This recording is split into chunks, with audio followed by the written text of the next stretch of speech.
Welcome back. Well, that first round seems to be predictably unpredictable, but what a round. But in the end, Madrid in Motion, Prague Lions and Cannes Stars, they've shown the way with all going clear. They're the 1, 2, 3. Fascinating. Just people having the odd little mistake here and there, and that was causing problems. So very hard for some of the teams to provide those double clear rounds. Well, I'm delighted to say, joining me, Scott Brash, and I think probably he just might be in the frustrated stakes, because you had a pretty good round on Hello Senator until that double over on the far side and the faintest of rolls and a pole down. One of those things you probably go, blast, or worse to that effect. Maybe a bit worse than that, but yeah. No, listen, horse jumped good, and Dennis done a fantastic clear. So yeah, I mean, we're not out of it. There's still a lot of jumping to do, and yeah, fingers crossed for the second round.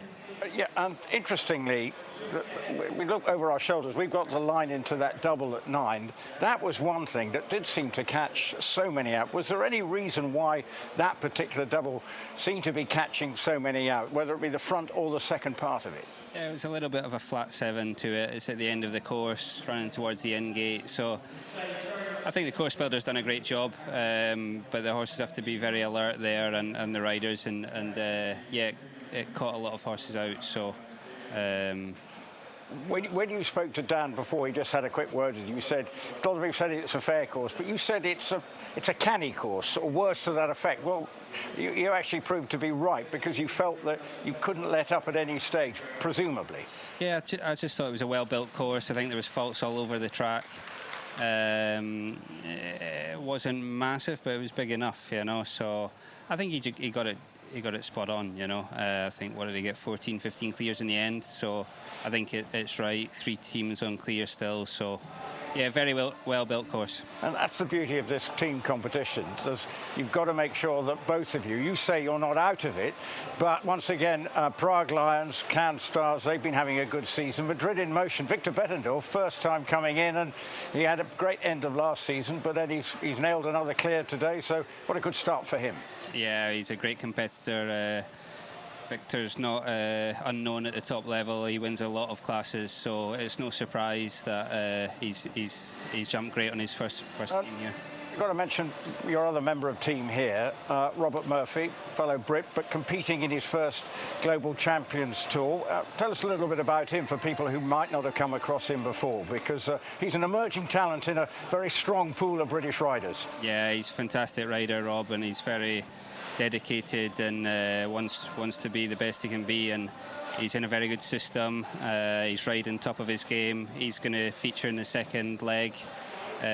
So yeah, I think he has a very good future ahead of him. Yeah, it does seem to reflect there's quite a lot of talent chasing you guys at the top of the British teams. There's a lot of young talent. That's probably spurring you on, is it? Does it keep you going? Yeah, it's great. Listen, I think the more, you know, we need a big pool of squad, you know. There's a lot of shows, there's a lot of Nations Cups, there's lots of GCT events, there's the Rolex Majors as well, so there's a lot of top events, so we need a strong pool of riders. And for you, are you sitting out the next one, or is it Dennis and Robert, is it?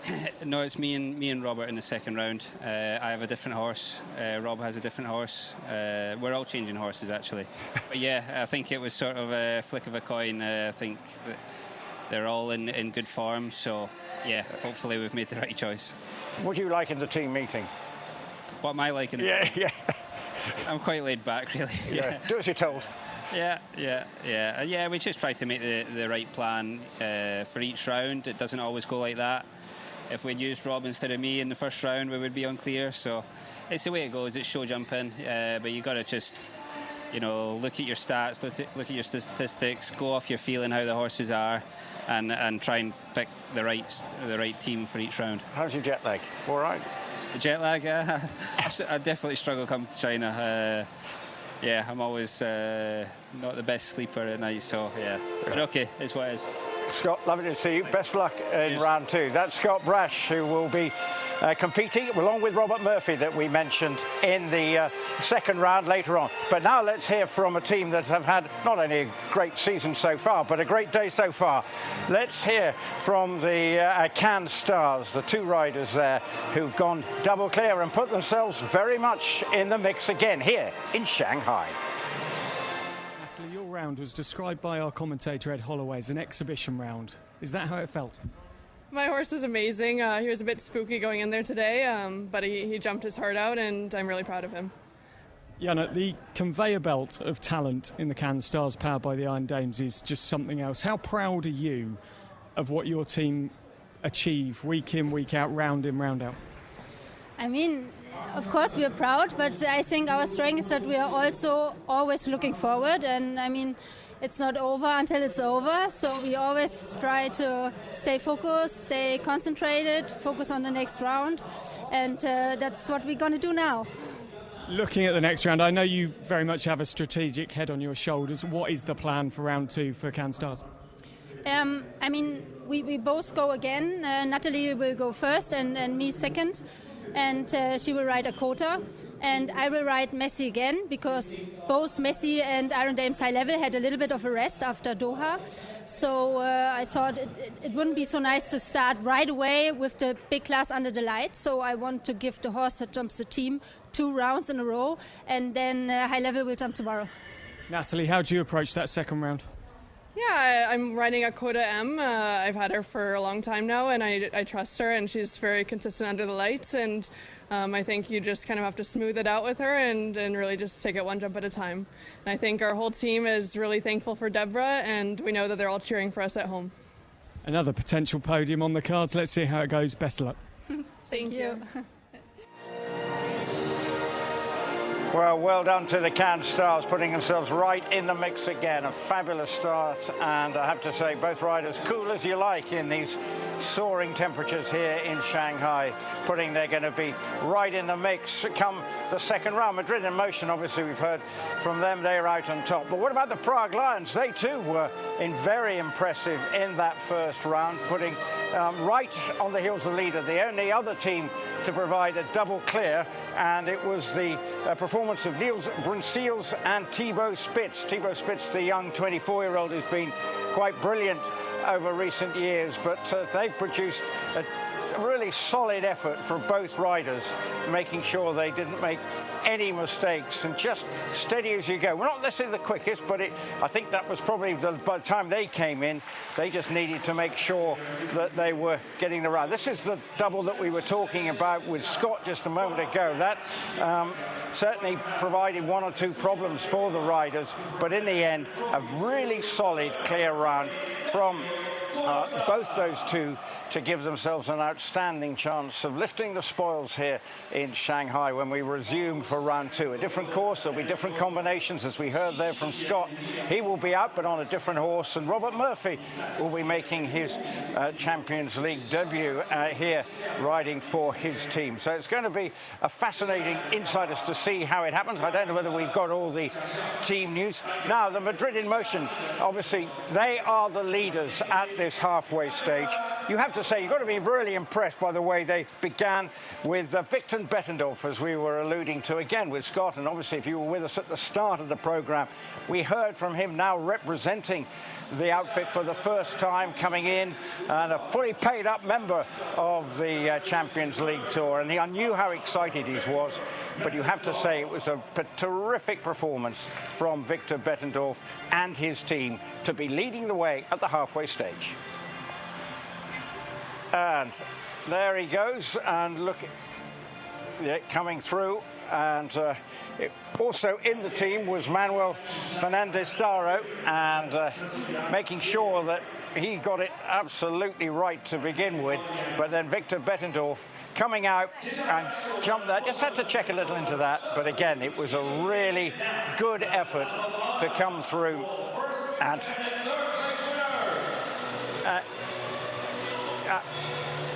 right, well, now let's go and join Dan again, who's talked up with the team manager of Basel Cosmopolitan, and that is Andreas Scout. Andreas is team manager of Basel Cosmopolitans. One down, one of many teams with one down in round 1. What was your view of how your riders went? I think they did very well. Michael rode a really, really great round. Him having this fault, I think many has had a mistake on this combination. Many horses made them a bit small coming in. I don't know if it's the shadows or what it is doing it, but there he was maybe a bit unlucky. And Marlon did a superb job. He had a young horse, but he gave it a perfect ride, and it was good for us. What are we thinking in the second round from the team? We're going to change me in with Napoli. It's going to be his first class here. He feels very good and fresh, so I hope I can perform well for the team. And then Marlon with his the stallion he brought, and Michael, he goes individually.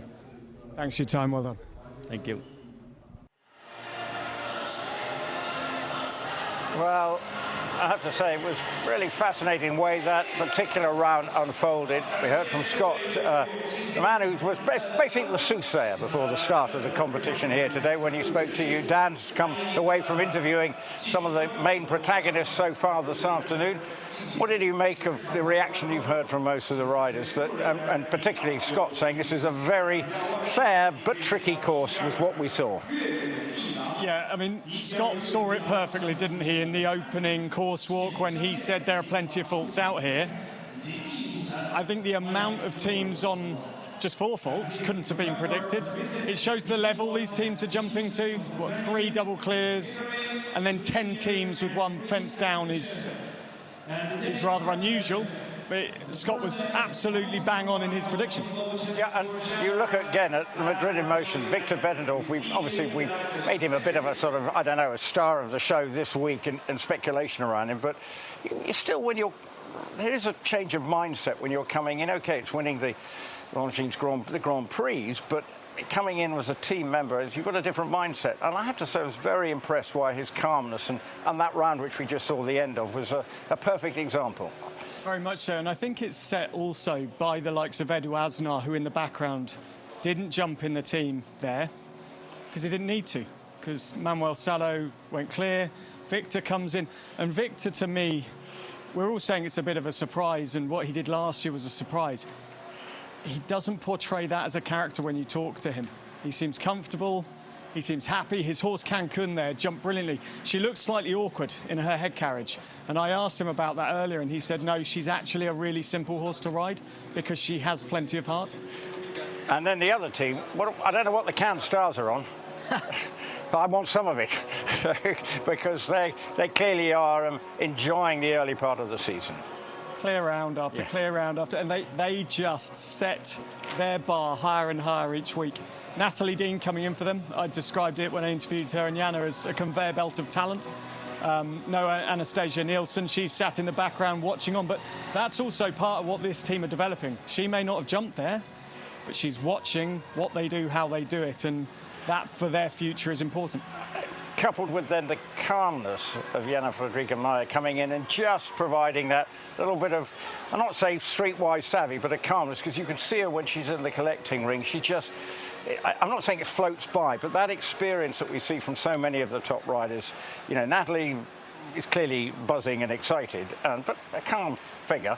But on the other hand, you've got Jana Fredrika just offering that quietness, which is all helpful in the team context. Savvy is the exact word as well. Deborah Mayer, who runs the team, obviously the owner of the team, isn't here. Tell you what, I don't want to be, if you can see there behind, I've got a mascot. He's going to, whoever he or she's underneath there, oh dear, that must be hot work today. I don't know what you feel like, us white British people, but if they're underneath that, that's they need, whatever they're paid, they need doubling, because that's hot work for those poor people in there. But anyway, where were we? Completely agree about that. Jana, with Deborah not being here, she's almost stepped into that manager role, you can see, or has that feeling about her. She's calm. She's portraying that to the others. And the thing with Jana is she's got so much experience to call on. So if they have a bad round, she'll just settle things down. Right. But they don't. OK. When we spoke to Ed, he sat on the fence. Now you've seen the first 2 rounds, OK? Different course of 160 and a bit more of a challenge. Who's winning? I'm going to go, assuming Edu Aznar comes in for Madrid in Motion, I'm going to go Madrid in Motion today. Well, But then, okay, here we go. Against Sitting on Cannes Stars at your peril. But I'm going Madrid Emotion. I'm not a fence sitter. Yeah. I'm not a fence sitter. I'm going Madrid Emotion. Right.